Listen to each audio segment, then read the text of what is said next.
Hey, trying to do something new, see what happens. Heading northbound on Interstate 15 in Utah, heading to Wisconsin, coming from Pomona, California. Started a new flatbed gig. Sorry for the bounces there. I figured I'd make a video and see what kind of traction it gets, instead of always just going on the CB radio here, complaining or making statements or confronting stuff. I know that technology, especially like YouTube and Facebook and different video platforms, allow for messages to get out, and sometimes people see them and all that. So we'll see what happens here. I'm not trying to get Facebook or YouTube famous, but I figured I'd say something and see if this might teach or help some folks learn. And I'm mainly going to gear this towards truck drivers, but also have a couple things to say to people who don't drive, truck drivers who are out here on the highway interacting with truck drivers, just so we might be able to best help each other and keep each other safe. I know that everybody's trying to go about their business and they're really only thinking about themselves, but really we really need to think about other people if we're really going to be concerned about ourselves, because other people kind of influence how my day goes out here on the road, especially as a commercial professional driver. So with all that said, I figured I'd start off by saying that I feel like there's not a whole lot of people out here willing to confront and teach the young drivers, and I don't feel as if I have the time under my belt adequate enough to really teach a lot of folks a lot of things, not necessarily because of my skill level, but because I'm not an old timer, and it really shouldn't have to be me, but I do feel like I have skills and have learned things from old timers and have been traveling around the country myself for a very long time. So I wanted to start off by saying that I feel like there's a lack of mentorship and follow-up with the rookie driver, or the driver that just started, the driver that might be in it a year or two or 3 or 4 years or whatever, but hasn't really sat down and gleaned and picked up things or learned from other drivers, and are still doing the same stupid stuff. And I admit it, there's still things that I have to learn. I think that if you're one of those people that think that you have it all figured out, you're probably not in the position that you really think you are. So to start it off with that, I think we need to learn, and we need to be able to teach, and we need to be willing to have those conversations. So with that being said, the second thing that I want to address is having a CB radio. Okay, this obviously is a microphone. It's not the radio. The radio is up here, and it is tuned to channel 19. I currently have my radio with the greatest ability to hear out as far as I possibly can, and then I tune the squelch to where I just no longer am hearing the buzzing sound, the little bugs fighting. For those of you old enough to remember the black and white screen on your television when the TV program was over and there was no longer anything on that channel, if you can remember that noise, it's something similar. So that's how I have my radio tuned, and it helps me. It gives me the ability to hear from miles in front of me or miles behind me. If somebody else has a radio big enough to communicate, typically is usually what it takes, or close enough from that radio to mine, hearing them, whether it be a road hazard, a backup, an emergency vehicle coming up or up front, in front of us, whether it be a four-wheeler or a truck on the shoulder. There's all sorts of reasons why somebody would key up on a radio and alert you to something. I think it is invaluable having a CB radio in a truck. It has gotten me out of a jam more times than had I not had a radio and I was just paying attention to the road with my eyes. The ability to hear a mile down the road, 2 miles down the road, even 10 miles down the road with a certain powered radio and another powered radio. I've been able to talk to somebody 40 miles away on a base station. Obviously, they're higher powered, but my radios, I don't have a stock radio for that reason, because I want to hear ahead of time, as far in advance as I possibly can, whether or not there's a backup, and I might possibly be able to avoid that backup by maybe taking an exit and going on a frontage road and going around the backup. Sometimes I have to completely change my route, and hearing ahead of time that there's a backup or an accident or something silly like a tire in the middle of a road and a car is going slow or something off on the shoulder, I can get in the left lane or the right lane, whatever, ahead of time.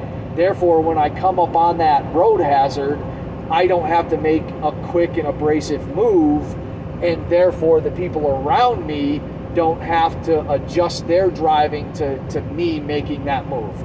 I hope that makes sense. So I wanted to start off by saying, get a CB radio in your truck. It doesn't have to be a high-powered CB. It doesn't have to be something as big and as expensive as mine. You can get a Cobra 29 from the truck stop for like $129. Sometimes they're on sale, I think, for even $89. They come with a power cord that has typically a 10 amp fuse. I run a 20 amp fuse because I have a higher powered radio, and a microphone. Now, when you buy a radio, it's not just plug and play and you're going to get the best reception or the best ability out of that radio. You need to tune what is known as the SWR of your antenna. So if that antenna isn't mounted properly and insulated and grounded properly, your SWRs are going to be high typically, and you don't want a high SWR. I'm not going to be doing end-all be-all educational video on radios. I can share a little bit of knowledge that I've picked up from other people, watching YouTube videos and talking with guys at CB radio shops and just going along this process 5.5 years, 5 years into this, of having a CB radio in my truck and just knowing what to do. I can help you build out a radio, and I can help steer you in the right direction on how to tune an antenna, what antennas to go about buying and purchasing. I would start out with a Fire Stick, and those are tunable antennas. They've got usually a red or white cap on top of the antenna.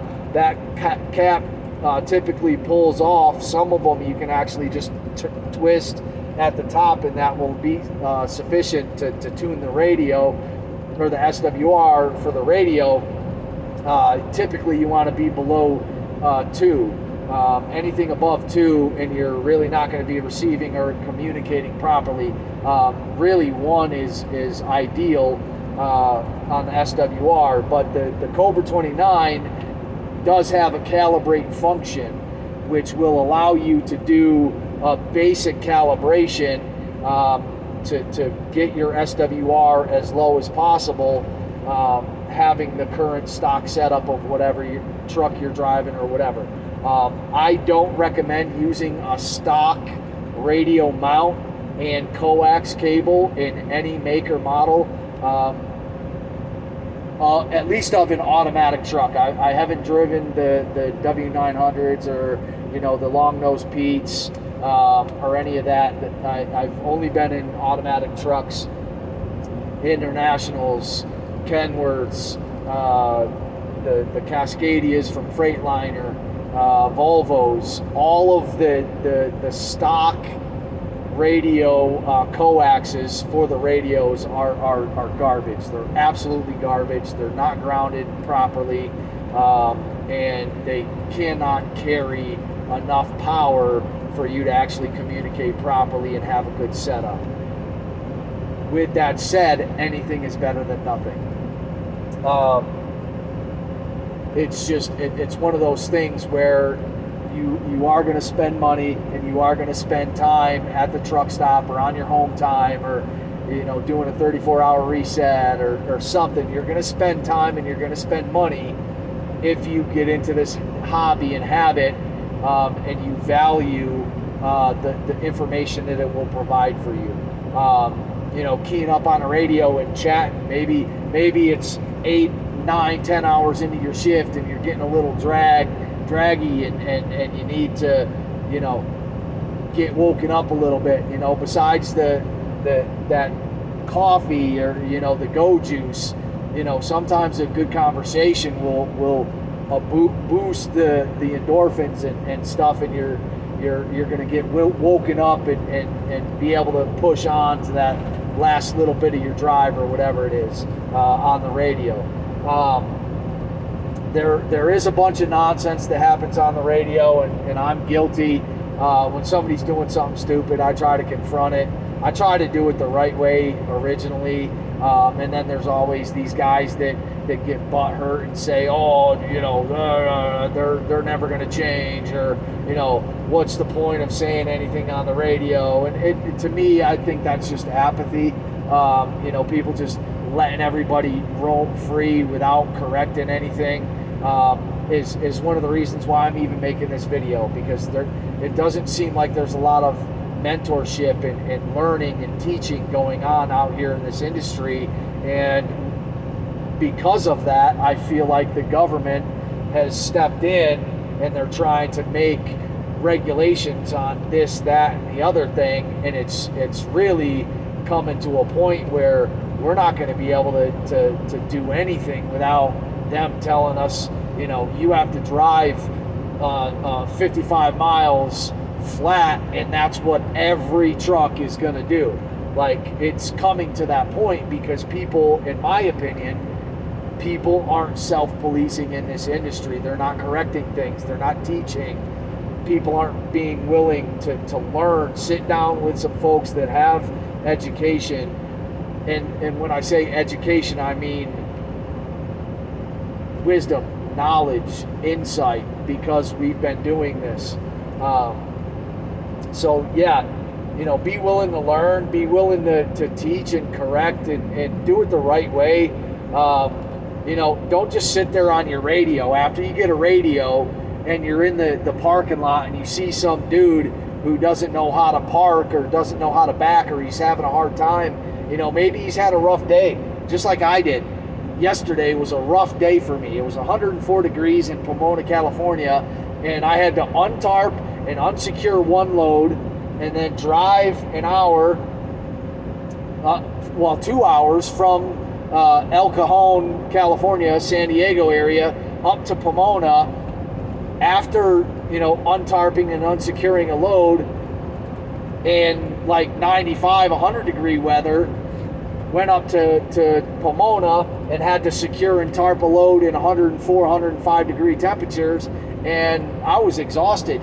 Basically heat exhaustion, and my eyes were getting kind of blurry after I was able to park and lay down in the bed, but thankfully I have enough experience and ability to do what I did and park safely and all that. But maybe the guy across from you, or maybe that Swift driver, or that CR England driver, or that Cascadia pulling a FedEx trailer, maybe they are going through it. Maybe they've had a rough day. Maybe they've just been overworked and they haven't slept, and they're having a hard time backing into that spot. Don't key up on the radio and just talk crap. Don't do that. Maybe get out the same effort, the same energy, at least when it comes to the vibes or the energy of, giving out positive energy or whatever. Instead of keying up on the radio, how about you step down out of your truck and give that guy some help, give him some assistance, or her some assistance backing into that spot.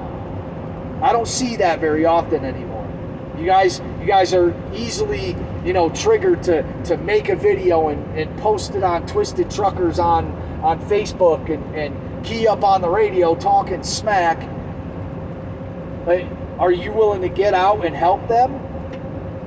So I'm gonna make some videos of that very thing, and kind of go over some do's and don'ts of helping people when it comes to backing into a spot or communicating effectively on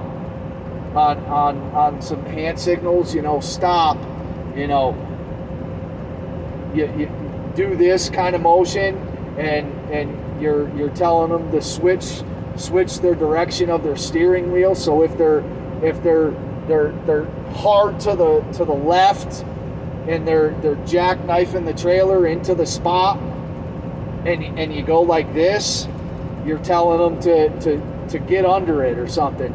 Those types of things we need to communicate, and we need to teach and help and give the next generation, the people that don't know those things, that type of insight. Because I'm pulling a flatbed, and right now I'm basically running as a split axle. These things do not turn very well. They don't turn very well. They don't hook very well into those spots. So sometimes it's really beneficial for me to have somebody either on the radio communicating with me, which is very few and far between, or guys that are willing to hop out of their truck like a gentleman did yesterday.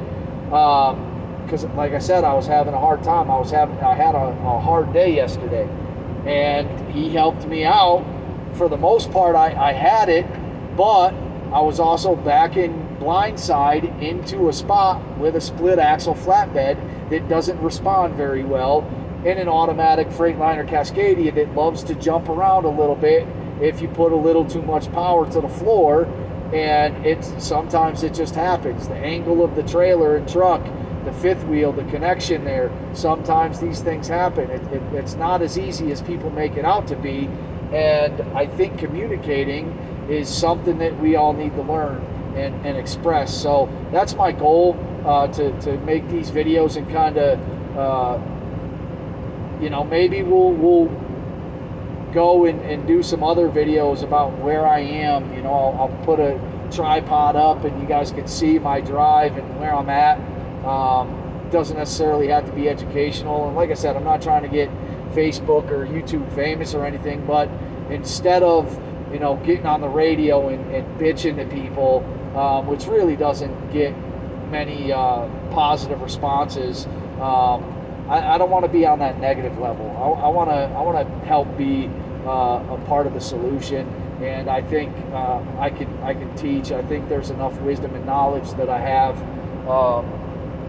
to kind of help some folks out and encourage you to maybe do things a little bit different.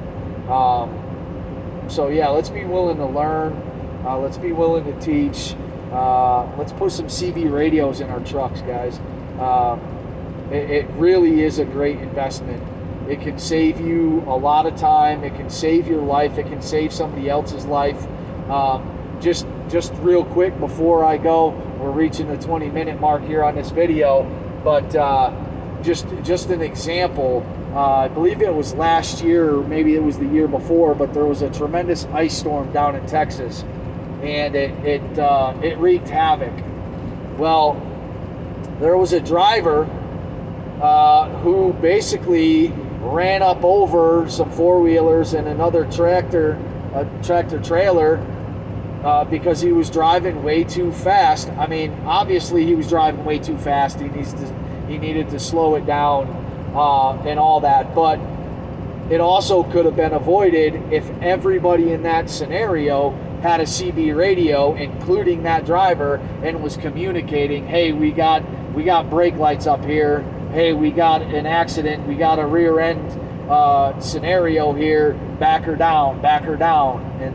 And when we say back her down, slow down, take off the cruise control, take your foot off the pedal at least, and let the engine kind of slow you down at the bare minimum. Back her down, mile 176 or whatever. And if you know that you're at mile 177, you know that you got a mile to slowly come to a stop. Okay? Having a CB radio makes that tremendously way more possible, way more doable on a level that is above your eyes. Sometimes you can't see a mile in front of you. Right now I can see probably about 3-4 miles in front of me because I'm on nice flat road in Utah, and I can see for quite a ways, right? I can see if there's brake lights coming up. I can see if the cars and the trucks are starting to get jam-packed together, right? I don't need somebody to key up on the radio right now and tell me that. However, having somebody key up on the radio and tell me that there's an object in the road, or a four-wheeler, or another truck off on a shoulder, or a drunk driver swerving all over the road, or a police officer shutting off a lane for a broke down vehicle in the left lane, the hammer lane. All of those things can be communicated on the radio. So please, guys, start getting a radio in your truck. Even a four-wheeler, dude. If you're doing long drives, if you drive for a living in a truck, a work truck, or even your personal vehicle, if you do over couple hundred miles a day, I would encourage you to get a magnetic mount antenna, and those magnetic mount antennas will actually they can hold a lot of power. There's a couple different versions of them. I recommend getting one, putting it on, getting an insulated coax, running it in, and then just get a little mount for your little tiny CB radio. You can get even a cheap little tiny $79 Uniden or whatever that's like this big, and you can still communicate, like a mile away. A mile is greater than half a mile. A mile is life or death sometimes, no joke. I've seen accidents that could have been prevented with my own two eyes happen right in front of me, and if the drivers had a CB radio, it would have been prevented. And another thing, we need to learn how to communicate on the CB radio when it comes to mile markers, letting the driver know if they can get over instead of flashing high beams and all that stuff. We communicate. Don't just turn the radio on in a backup. That doesn't make any sense. What's the point of having a radio if you're only turning it on in a backup when you're already doing 30 miles an hour in bumper to bumper traffic, or at a standstill? You guys then turn on your stinking radios. What point is that? Oh, anybody know what lane we need to be in? Like, come on, dude. Really? That's when you're going to turn on the CB radio instead of 5 miles ago when I could have told you that, hey, we got to back up here, back her down, and prevented loss of life. like that dude in Denver, Colorado, coming down off the mountain who skipped the way stations 2-3 years ago. I mean, it really is invaluable. So we'll end it there. We're at the 25-minute mark. I just encourage you guys to really think about what it is out here to live on the road. It's not just a job. When we treat it like a job, we don't really invest our time and our money and our resources, our thoughts into that thing, right? We set that aside for our lifestyles back at home, whether we like to do, this or that. We're willing to invest our time and money when we're at home, but how often are we at home? Why aren't we investing out here? This is our life right here. So I'm just encouraging you guys to do that. And for now, this is the Libertarian Trucker signing out.